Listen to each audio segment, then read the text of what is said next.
Hey everyone, my name is Jeff. I'm the head of marketing at A2X.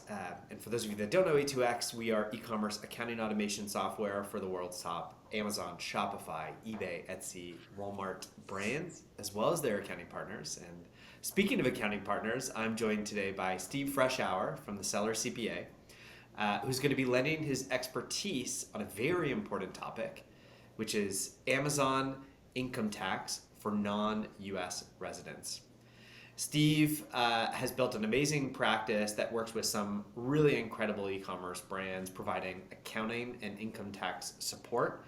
We're so happy to have you on today's video sharing your expertise. So thanks so much for joining us, Steve. Thank you, Jeff. It's great to be here. So it's important to note that the information we will be sharing today is meant to be informational in nature and not income tax advice. If you'd like income tax advice about your specific circumstance, please seek out the support from an accounting expert. The Seller CPA is a perfect example.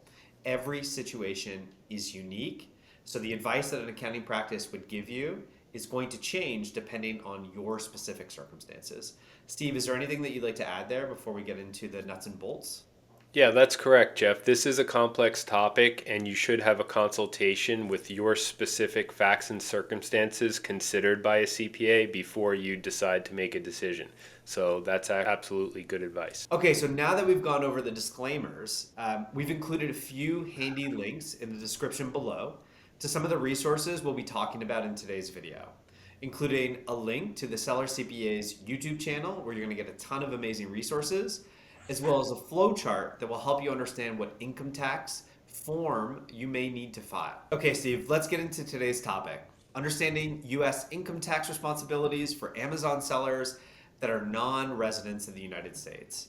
So to get us started here, at a high level, when we talk about non-resident Amazon sellers, who are we talking about? What we're talking about here is either an individual or a business that is not in the United States and they're selling in the United States through Amazon FBA. So that can be an individual that is not a resident of the US or not a citizen, or a business that's not incorporated or registered in the US. So it's important to make clear that income tax is not sales tax. So Steve, at a high level, what do Amazon US non-resident sellers need to know about income tax? Yeah, and it's great that you pointed out that we're not talking about sales tax here because there are various different taxes. And as a non resident of the US, you're not necessarily going to be familiar with any of the income tax forms, and other countries don't necessarily have sales tax or the same taxes we have. So it's important to distinguish here that we're talking about income taxes. And why it's important to understand income tax is because if you are a U.S. trade or business that is doing business in the U.S. and has effectively connected income through selling on Amazon FBA, you may be required to file certain income tax forms or even pay income tax here in the U.S. So for non-US resident Amazon sellers to understand what their income tax responsibilities might be, they need to know exactly how their Amazon store operates in the US. So we're going to double click into a few things. Whether or not you're engaged in a US trade or business by selling on Amazon, if you have effectively connected income, otherwise known as ECI, if you're impacted by any tax treaties, and if you need to form a business entity, and if so, where and what type. Once you understand all of this information, then you can determine the required income tax forms and responsibilities that might be applicable to you. So Steve, am I getting that right? And do you have anything to add? Yeah, Jeff, I mean, in a nutshell, that's right. Big picture here is there's no specific guidance that you're going to find on the IRS website that says, if you're an Amazon seller and you're a non resident, here's specifically what you do, right? And then you'll also find that there's going to be a variety of interpretations and opinions from professionals, lawyers, accountants, and others that you'll find online And a lot of information is being passed from one seller to another in groups because, Amazon sellers love to be in groups, Facebook groups or whatever groups, and they pass information along. And so I think what's important to understand is whoever you talk to that tells you need to file these forms, this applies to your situation, you do or don't have to pay tax. You should make sure that that person can cite, I would say, primary sources, mainly IRS information that says, this is what I've read, this is what I've interpreted that applies to your situation. This is why I think you should do what you need to do here. And a lot of times I'll get questions, emails from sellers that just kind of want a quick answer. Here's my situation, what should I do? It's not really the kind of answer that you can give a quick answer to over an email without knowing someone's situation. So I think that it's just important to understand all those things. And then if you do work with someone who understands all those things, you'll really be on the right track. This this must be a constant back and forth that you're having with clients, right? Trying to discover what the appropriate interpretation is of the tax code for a multitude of different items. Absolutely. And before I go ahead and start filing forms for anyone, we're going to have a conversation just like this over a video chat because they're going to be in another country, and I'm going to get all the details before I even recommend anything. First things first. If you're selling products on Amazon FBA for income, you might be engaged in a trade or business according to the IRS definitions. Can you break this down a little bit further? Yeah, absolutely. And it seems simple, but starting from the basics, you have to determine if you are operating a trade or business, because if you're not, then none of this applies to you. But it's a pretty straightforward definition. If you're carrying activity on for the production of income by selling goods or services, then you have a trade or business. And clearly, if you're selling on Amazon.com through FBA, you're doing it for the production of income, I would hope. Okay, so if you're watching this video, you're more than likely engaged in a trade or business. But I think the area where there might be a little bit of confusion is around whether a non-resident selling through Amazon FBA is engaged in a U.S. trade or business. How would you define this? Yeah, Jeff, there is confusion about that. And if you don't have a U.S. trade or business, then you don't have to pay tax in the U.S. because you have a trade or business in another country.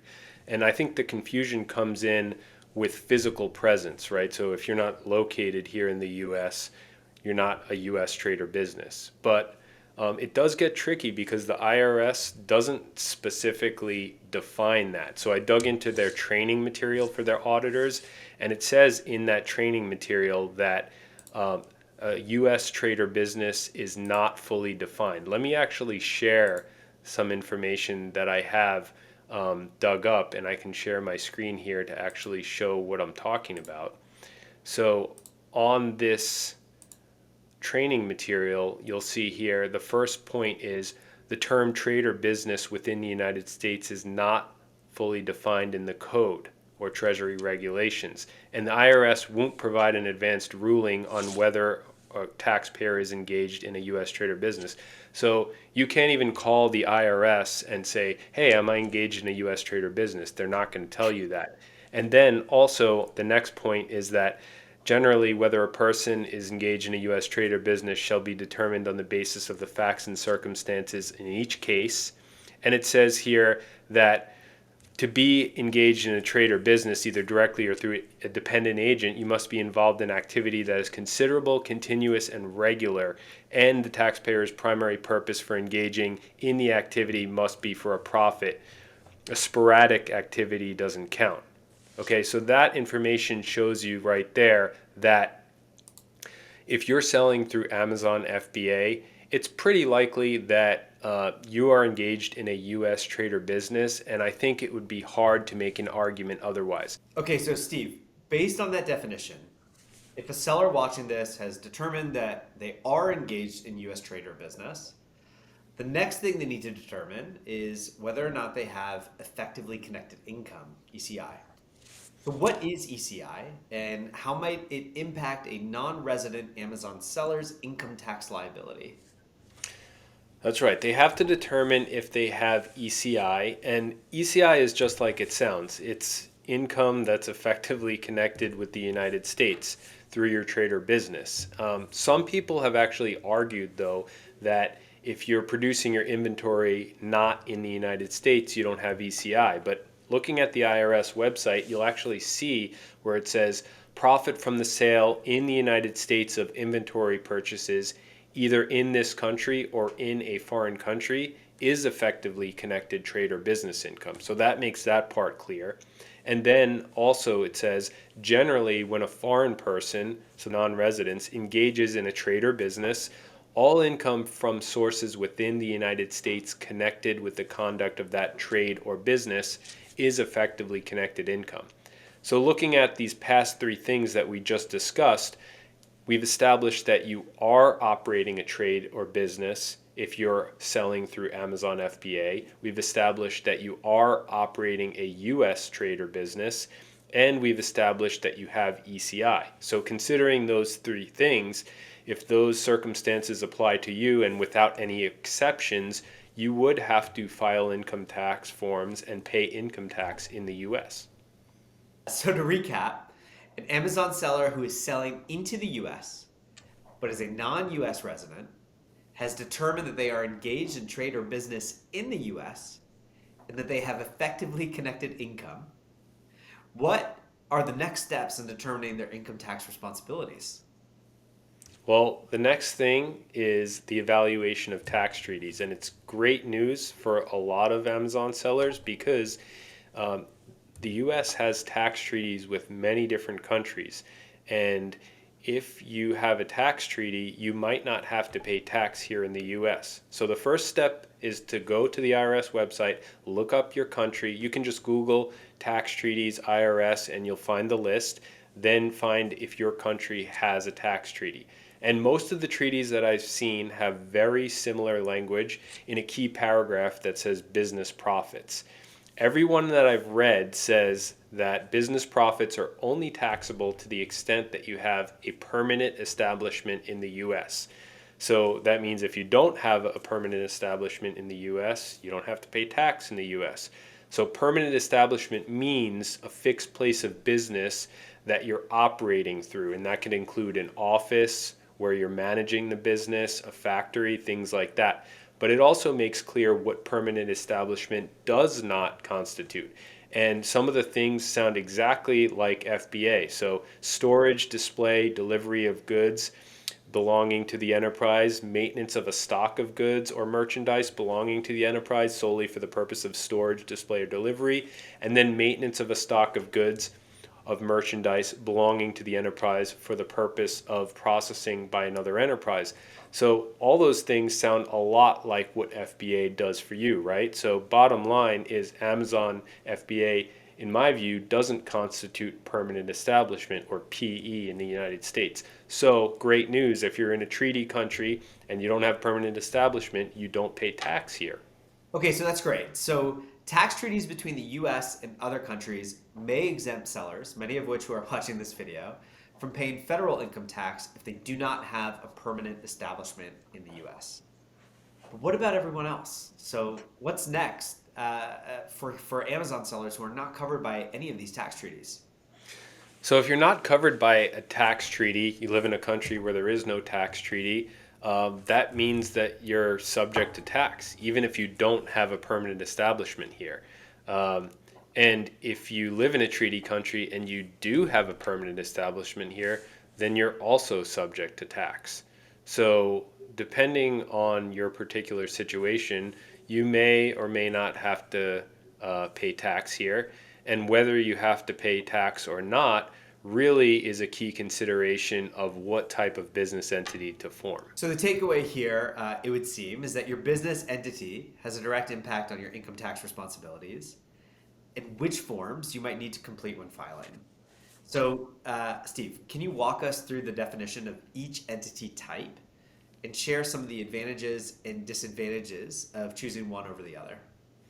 Sure. And the first thing that I would say is before you engage in a trade or business in the US, you should definitely understand all the circumstances that we just talked about, whether you will or won't have to pay tax before you form your business entity. Because sometimes I get on a call with somebody who's already formed their business entity, and then I ask them, okay, well, why did you form this particular type of business entity? And usually they don't know why. They don't know why they registered in a particular state. It's just something that they heard, and so now they're kind of stuck in that particular situation. So if you understand the situation ahead of time, then you can form the best entity that works for you. Now, there's different options, and most non-resident sellers want to form a business entity in the U.S. so that they can get access to U.S. banking services and insurance and other services that would be afforded to only U.S. businesses. So you have single member LLCs, right? That's the most basic form of entity. And a single member LLC is just like it sounds. It's owned by one member, and that one member can be an individual, which could be you, the non-resident person, or it can be a foreign company that owns that LLC.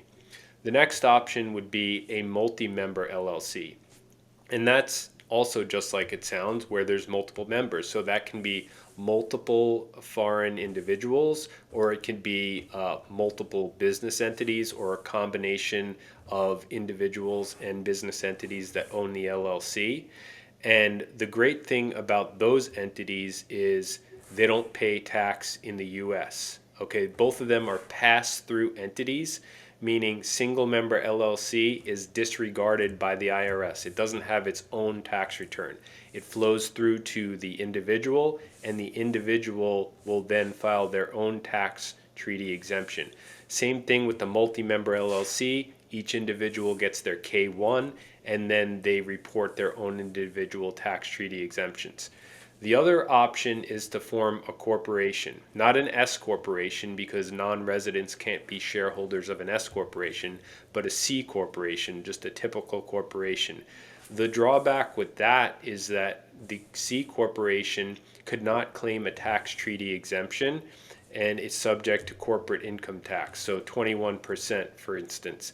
And that would be potentially beneficial if maybe you lived in a country that had higher taxation and you thought 21% was a good tax rate. But if you live in a country with a low tax rate, that would not be a good option, because you'd be paying tax, especially if you're in a treaty country. And then the most uncommon thing is if you're just doing business directly here as a foreign business entity, you can do that. It wouldn't require forming any business in the US, but it would affect the type of forms that you file. So what I'm coming to learn is that regardless of what business entity type you choose, regardless of if you're a country that has a tax treaty with the United States, if you're selling products in the US through Amazon FBA, you're going to need to file tax forms, right? Whether you have to pay tax or not. Am I understanding this correctly? That's absolutely right, because you're either going to have to file forms to calculate the tax that you owe, or you're going to have to file forms to claim the tax treaty exemption that you don't owe tax.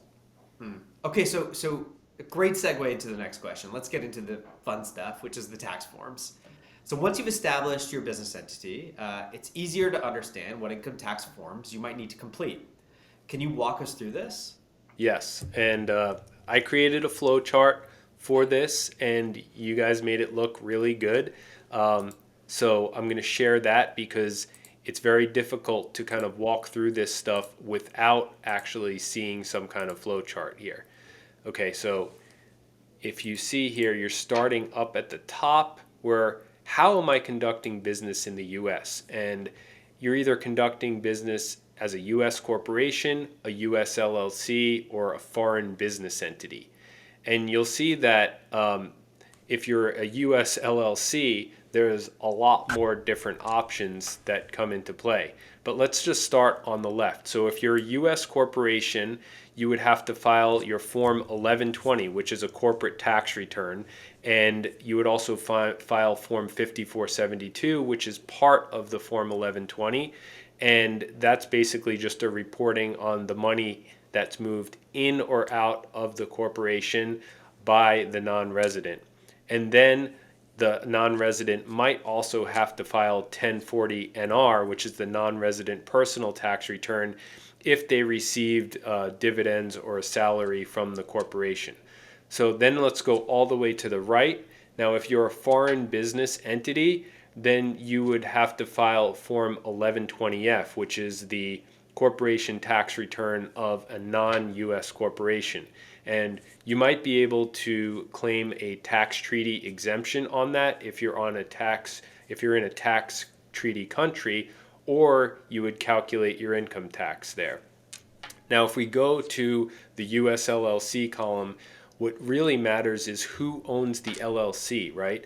As I mentioned, a single member LLC is a disregarded entity. So a single member LLC that's owned by a single individual is disregarded, and then they'll just go ahead and file these forms.